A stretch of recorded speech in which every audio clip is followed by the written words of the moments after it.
Hey guys, welcome to another video. My name is Ian. I hope you're having a wonderful day today. In this video, I'm going to be talking to you guys about my January 2025 wrap-up. The 10 books that I finished in January. Now, before we do that, a couple things I want to talk about. First, this is my second time filming this video. The first time, I had literally just finished watching the film After Sun, which if you've seen it, you know I was not in the right state of mind to do much of anything, let alone sit and talk to a camera for any length of time about the books I read with any semblance of emotional latency, we're gonna say. So yeah, I wish that I hadn't filmed that because as I went back to watch it, it was like 35 minutes long and it was very clear I didn't really want to be there. So we're starting over. I'm not editing this video except for putting up pictures of books. That's the plan. So if I stumble on my words, you're gonna have to forgive me. My fan is on because I'm hot, even though I'm wearing a hoodie. I just got out of the shower and I didn't just want to be wearing like a white t-shirt. So yeah, this is gonna be a fun little video, but we're gonna go ahead and talk about the 10 books I did read in 2025. Before that though, another thing, I wanted to first apologize for the 4 subscriber recommendation books that I drew to read in January. I had really high hopes. And then January was just a mess of a month. I was sick a lot. It was a stressful month. And I was in a reading slump for a good portion of it and mood reading when I wasn't. So unfortunately, I did DNF, Peace Like a River, at about the 60% mark. It's a book that I will revisit one day because it has the makings of a book that I think I will love. It just was not the right time. It was not working for me because of that. So I want to wait until I kind of forget everything that I read and then try again. And then the other 2 books that I didn't read were Shogun by James Clavell and Canterbury Row by John Steinbeck. Both are books that I promise to try to read in 2025. It's just, I knew after reading a few pages that I would love them. It just wasn't the right time for me to love them. So put those aside. But anyway, so sorry that I wasn't able to do that. I need to know myself better. I'm a mood reader and reading slumps just sometimes happen to me. So all that aside though, let's talk about the 10 books that I did read in January. I have a handy dandy reading journal, which is bringing me so much joy as far as like my actual reading journey goes, doing little reviews and things like that. So yeah, we're going to be looking at this. So 10 books I read in January, my average rating was a 4.1. So what I did finish, I really enjoyed. So I'm glad about that. I read 2 fantasy books, 3 mystery books, 2 literary fiction books, 2 nonfiction books, and 1 horror book. So a pretty good mix of things. And I'm really excited to talk to you guys about the books I read. So let's jump in. First up, I read When You Disappeared by John Mars. This is the January book club pick for the John Mars book club. And it was not my favorite. I gave it 3 stars. It's a book that kind of is promised to be a thriller, but it's really more of a family drama suspense kind of book. In the story, there is a husband and wife, and one day the husband just disappears without a trace. No one knows if he was kidnapped, if he ran away, if he was murdered, what happened. And we slowly find out the things that happened a little bit, and then there's also a present-day timeline that takes place about 20 years later, in which you really start to get all the answers, and it goes back and forth in time. This is a book that I hesitate to recommend to anyone. One, because of the way it's sold as a thriller, but not really like a thriller, but much more so because of the content in this book. There are some pretty emotionally upsetting things that happen in here, and a lot of stuff doesn't really upset me in books. But I just found myself really depressed by the end of the book, which is not a great feeling. I want to be left with some semblance of joy most of the time. And so, yeah, this book was okay. It was still entertaining. And what it was, once I kind of got a grip of what it was well done. It just isn't a book that made me happy. Not that all books need to make me happy, but I want to at least enjoy my time with it. So overall, it was fine. I gave it 3 stars. I'm excited to read more John Mars, though. Next up, we have Poor Dear by Claire Oshetsky, which is it's my favorite fiction book of the month at the very least. So in the story, we follow Margaret when she's 4 years old. She is somehow involved in the tragic death of her other 4-year-old best friend. And we follow that event and everything that happens afterwards, as well as the present day where 20-ish-year-old Margaret is now writing the events that happened from her perspective, being prompted to do so by Poor Dear, this deer-like creature that haunts her in the corners of all rooms and tells her to stop lying, to tell the truth, and etc., etc. This book is very eerie. I wouldn't say it's scary. It's definitely a little creepy, very eerie, very unsettling, and it's got a wonderful sense of atmosphere.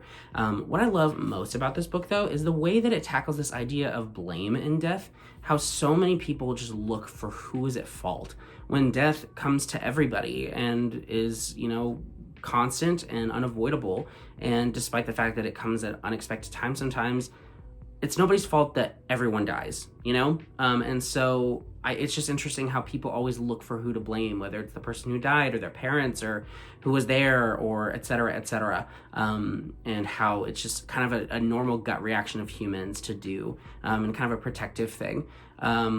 I really loved that. I love the way that this book talked about grief, and it talked about relationships and how they're impacted by grief, whether it's something that happens within a family or very close to a family, and the way that it alters the way that we look at each other.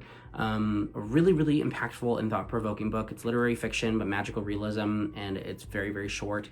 I highly recommend it. 5 stars. Next up, though, is The Anxious Generation, which is my favorite nonfiction book of the month. Those 2 books were both 5 stars. But The Anxious Generation is a book that I truly think everyone should read, especially parents should read it, but everyone should read it. And this is the book that in recent years has changed me more than most books. I think about this book literally every day. It's a book that has so much to say about mental health, about our current society and the way that social media and technology and the internet has poisoned it in some ways and really changed it in some ways for good and in a lot of ways for bad. It helps me to think about my relationship with social media, and my relationship with the internet and my time and my attention, as well as, you know, my kids' relationship with social media and the internet and what I want that to be and how deliberate I have to be regarding that. It's a book about the anxious generation, or the epidemic of mental health issues or mental illness in the generation that grew up with smartphones and with the internet just being commonplace. And it's what a doozy of a book. So much information, but so digestible. And again, a book that is just so thought-provoking and has changed the way I think and the way that I act about social media and the internet and my time and my attention. And I wish that everyone would read this book, and I wish that true change would come as a result of it. Will it? I don't know. But all I can do is say, I want you to read this book, please. Yeah. That's what I'm saying. Normally I'd have like a really dramatic cut there, like, I want you to read this book, please, cut into the next book, but I'm not doing any edits. So we're gonna go ahead and just move on. Next book is the one book that I did read from my subscriber recommendations. It is Sleeping Giants by Renee Denfield. This was recommended by @OnOurPath. Thank you so much for this recommendation because I loved this book. This is another literary fiction, although it kind of bleeds between literary fiction and mystery. And it revolves, again, around the death of a young child. At the start of the book, a young boy runs into the ocean and is unable to be recovered. And we now deal with the aftermath of that about 20 years later when his sister shows up at his grave looking for answers.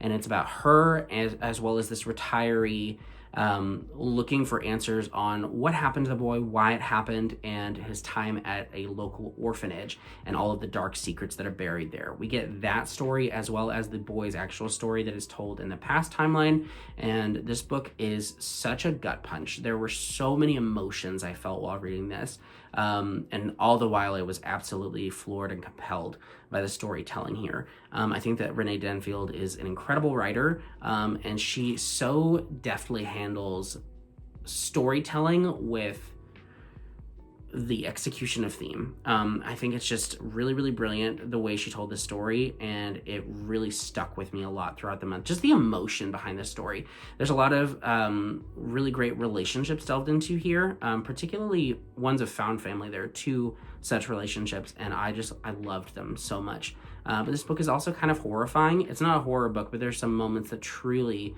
made my skin crawl. Think like the reformatory a little bit, just the conditions that these boys at this orphanage were put through in some of their circumstances were just gut-wrenching. So yeah, really, really powerful story. I really loved Sleeping Giants. Thank you so much again for the recommendation. It was so good. Next up, we have Different Seasons by Stephen King. Very quickly, I'll talk about the 4 novellas.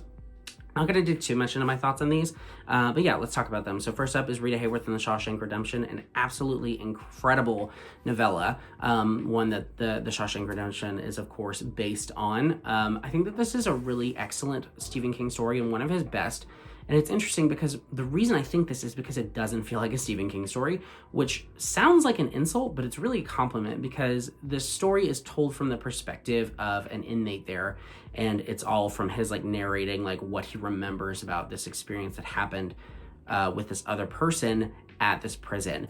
And the way that Stephen King just disappears into this narrative is really incredible. We get this man's narration and his perspective so clearly that Stephen King is not seen whatsoever. And King is a great writer, but you can always kind of tell typically that it's a King story because he has certain isms and words and phrases and ways of writing that are just so distinctly Stephen King that I was amazed that none of that was present here. It's so well done and a really amazing story. So 5 stars for that one.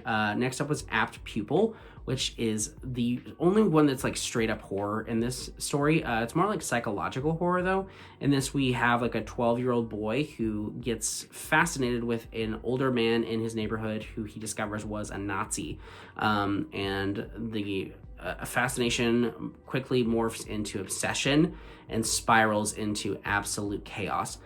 This book is horrifying, skin-crawling, some of Stephen King's most malicious storytelling, and it was just truly, like I couldn't look away, you know? It was like a train wreck, as people say, and it had an ending, a final line that just truly shook me to my core. So really fantastic story as well. This one and Rita Hayworth are the best ones in the collection for sure. Really love those. The Body is a coming of age story that I liked. My favorite thing about this one was the way that you empathize so much with the protagonist who just is kind of lost in his family because he's the youngest and his older brother has recently died, and even before that his parents really didn't see him very well, but even more so now that he's lost his kind of anchor in the family of his brother, he's just kind of falling apart. So a really interesting way to telling a coming of age story, and it was really good. 4 stars for me there. And The Breathing Method is the only one that I'd already read, which I also give 4 stars, but I did reread it. Kind of a small story, doesn't really fit in the collection. In some ways it feels like 3 novellas and then like a slightly long short story, but The Breathing Method is good, definitely the weakest of the bunch though. But overall, Different Seasons, a really fantastic collection. I highly recommend if you want to read more Stephen King and specifically want to experience more of what he's capable of than just like straight up like bloody horror, you know? So definitely recommend. Next up is The Dragonbone Chair by Tad Williams. I thought I was gonna love this book, but I didn't. And I think it, at least in part, was due to my mental state in January. It's just, I was not in any way, shape, or form prepared for a 700-page slow burn fantasy. One of the slowest fantasy books I've ever read. And it's one that has great writing and has some really promising things that particularly develop in the latter portion of the book. But parts 1 and 2 of the story were just so slow, almost unforgivably so. It's a book that I would like to try to reread one day when I have more patience. But January just wasn't the right time for me, you guys. It just was not, you know? So unfortunately, I did not enjoy this book at all. That's rough. I enjoyed a couple things about it, but I very little, unfortunately, and I had very high hopes, so that played into it as well. But yeah, I won't be continuing the series right now, but hopefully one day. That's the plan. Completely other side of fantasy, I read Fourth Wing, and I think that was truly in response to my experience with The Dragonbone Chair, because I finished The Dragonbone Chair and I was like, that was so slow, I need something snappy, and Fourth Wing was what it was. I didn't think I was ever going to read this book, not because I have anything against romantasy or romance books, because I don't, I enjoy them, but because I tried to read it before and the writing just did not work for me, but I think this was just a case of right time, right book. And so I finally got into Fourth Wing. It wasn't amazing. It was like eating Taco Bell. You know, like in the moment you're like, yeah, this is pretty good, but I'm going to regret this later. And that about adds up. So overall, like a 3-star, you know, not bad. I will continue at some point probably when I need another fix, but not my typical genre, but I had a pretty good time. Yeah, it was pretty good. Next up is my other nonfiction book of the month, which is around here somewhere. I think. Yeah, here it is.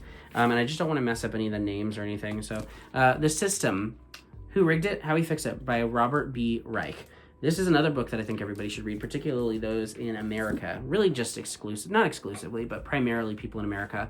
It was kind of an enraging time in the country in January for a number of different reasons, regardless of, what party you may or may not align with.